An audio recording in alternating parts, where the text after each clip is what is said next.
Assalamualaikum warahmatullahi wabarakatuh. Perkenalkan, nama saya Aspatori Mulyadi. Saya Reza Wisnumurti. Nama saya Muhammad Farel Afdal. Saya Alvan Kudori. Saya Kevin Ramadan. Dan saya di sini dari kelompok 3. Di sini saya mempresentasikan analisa jaringan yang menggunakan akses point di PT Dinasti Kurnia Sejahtera. Di sini langsung saja contoh topologi jaringan PT Dinasti Kurnia Sejahtera. Nah, di sini ada IndiHome untuk internetnya, dan untuk modem hanya untuk menjadi bridge-nya agar IP yang diberikan ISP IndiHome terdapat di router mikrotik yang bertujuan untuk memanage perangkat LAN dari luar kantor atau dari jarak jauh. Dan terakhir di sini ada switch untuk menghubungkan lebih banyak perangkat. Untuk user internal yang user tamu bisa menggunakan access point SSID tersebut. Untuk user PC langsung menggunakan kabelan dari switch. Modem ISP IndiHome Telkom menggunakan JTF609 sebagai perangkat pendukung jaringan fiber optik kepada pelanggan dengan gratis. Produk modem JTF609 ini dikeluarkan oleh IndiHome, layanan Telkom yang menggabungkan 3 komponen, yaitu yang pertama internet, telepon rumah, dan UCTV. Modem JTF609 memiliki beberapa spesifikasi umum, masing-masing dari spesifikasi modem mulai dari IPON, komplain sampai konfigurasinya. Oke, mungkin modem ISP IndiHome ini hanya berfungsi sebagai bridge untuk dihubungkan ke mikrotik.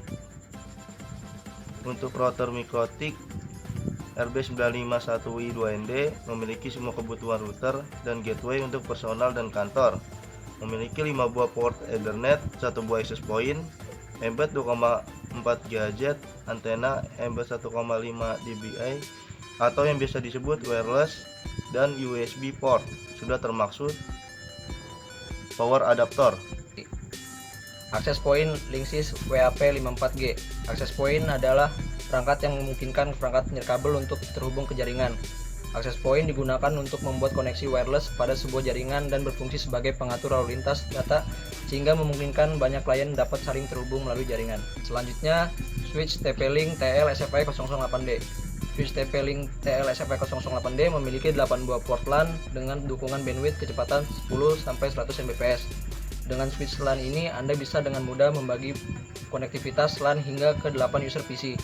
Kelima port mendukung auto MDI atau MDIX, sehingga Anda tak perlu membeli atau memiliki kabel dengan berbagai fungsi. Switch ini sudah mendukung mode duplex yang cocok untuk memperluas koneksi kabel Anda, ditambah lagi berkat teknologi rendah daya listrik yang dimilikinya. Switch TP-Link TL-SFI 008D mengkonsumsi listrik 60% lebih rendah. Di sini IP address yang digunakan yaitu 192.168.76.0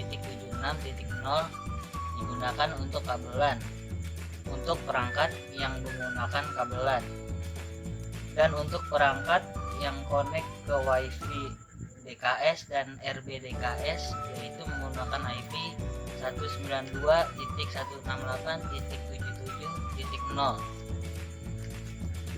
Dan keamanan yang digunakan, keamanan LAN menggunakan MAC address user yang didaftarkan.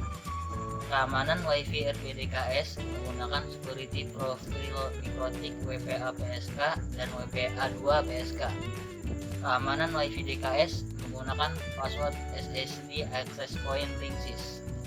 Selanjutnya di sini ada analisa skema jaringan yang digunakan. Dari hasil analisa kami, PT Dinasti Kurnia Sejahtera menggunakan topologi bus, menggunakan ISP IndiHome sebagai internet, yang menggunakan modem ZTF609 yang berfungsi sebagai bridge ke mikrotik. Lalu ada router mikrotik RB951i2ND yang mampu digunakan untuk personal dan kantor. Ada switch TP-Link TL-SFI 008D yang mampu membagi konektivitas LAN hingga ke 8 user PC. Lalu ada access point Linksys WAP54G digunakan untuk membuat koneksi wireless pada sebuah jaringan. Untuk kelebihan skema jaringan yang digunakan yaitu network IP untuk WiFi dan LAN dibuat terpisah agar memudahkan saat maintenance. Akan tetapi ada kekurangannya yaitu WiFi tidak dibedakan untuk staff dan untuk tamu.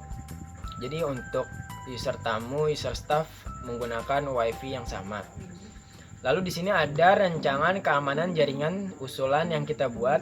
Di sini ada topologi yang kita gunakan untuk jaringan usulan.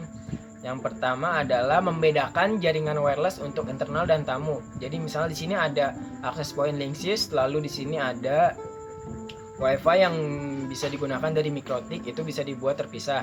Jadi yang untuk yang WiFi MikroTik bisa dipakai untuk user internal, yang access point linksys digunakan untuk user tamu. Jadi dibuat terpisah untuk koneksinya. SSID wireless MikroTik digunakan untuk user internal, SSID wireless linksys digunakan untuk user tamu. Network user tamu diblok ke dalam jaringan internal hanya untuk internal saja. Jadi jika ada tamu ingin terkoneksi ke internet, dia hanya bisa koneksi ke internet, tidak bisa ke jaringan internal agar tidak bisa mengakses perangkat-perangkat yang ada di internal ini. Sekian presentasi dari kami kelompok 3, kurang lebihnya mohon dimaafkan. Jika ada pertanyaan silahkan ditanyakan. Wassalamualaikum warahmatullahi wabarakatuh.